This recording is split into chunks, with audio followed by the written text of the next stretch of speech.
রাত ইসলামের দ্বিতীয় খলিফা ছিলেন এবং ইসলামের ইতিহাসে একজন বিখ্যাত ও শ্রদ্ধেয় ব্যক্তিত্ব। তার খিলাফতকাল ছিল 634 খ্রিস্টাব্দ থেকে 644 খ্রিস্টাব্দ পর্যন্ত। তিনি ইসলামের চেতনার বিকাশ ও সাম্রাজ্যের সম্প্রসারণে গুরুত্বপূর্ণ ভূমিকা পালন করেছেন। প্রাথমিক জীবন হযরত উমর রাত মক্কার একটি সম্ভ্রান্ত কুরাইশ গোত্রে জন্মগ্রহণ করেন। তার পুরো নাম ছিল উমর ইবন আল-খাত্তাব। ইসলাম গ্রহণের আগে তিনি মুসলিমদের বিরুদ্ধে কঠোর মনোভাব পোষণ করতেন।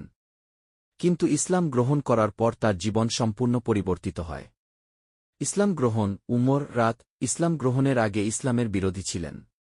তবে একদিন তার বোন ও ভগ্নিপতির ইসলামের প্রতি আনুগত্য দেখার পর তার মনে পরিবর্তন আসে। এরপর তিনি সরাসরি রাসূলুল্লাহ এর কাছে গিয়ে ইসলাম গ্রহণ করেন। তার ইসলাম গ্রহণের মাধ্যমে মুসলিমদের মধ্যে সাহস ও শক্তি বৃদ্ধি পায়। খিলাফত 634 খ্রিস্টাব্দে প্রথম খলিফা হযরত আবু বকর রাত মৃত্যুবরণ করলে হযরত উমর রাত দ্বিতীয় খলিফা হিসেবে নিযুক্ত হন। তার শাসনকালে ইসলামী সাম্রাজ্য ব্যাপকভাবে সম্প্রসারিত হয়। তিনি বাইজেন্টাইন ও পারস্য সাম্রাজ্যের বিরুদ্ধে সফল সামরিক অভিযান পরিচালনা করেন এবং ইসলামকে নতুন অঞ্চলে ছড়িয়ে দেন। তার শাসনব্যবস্থা ছিল সুবিচারপূর্ণ, যেখানে তিনি শাসনের স্বচ্ছতা ও সামাজিক ন্যায়বিচারকে সর্বোচ্চ গুরুত্ব দিয়েছিলেন। অবদান ১ বিচার ব্যবস্থা প্রতিষ্ঠা উমর রাত ইসলামী বিচার ব্যবস্থা গড়ে তুলেছিলেন, যা আইন ও ন্যায়বিচারের উপর ভিত্তি করে পরিচালিত হতো।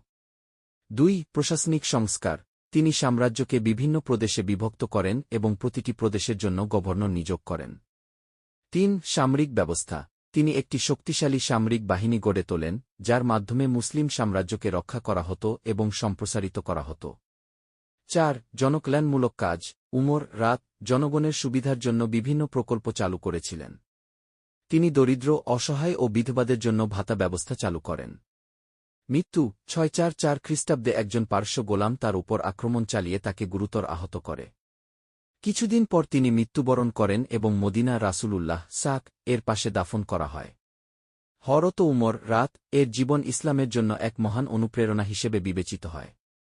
তার শাসনকালের ন্যায়বিচার শক্তি ও নেতৃত্ব ইসলামের ইতিহাসে অমর হয়ে আছে।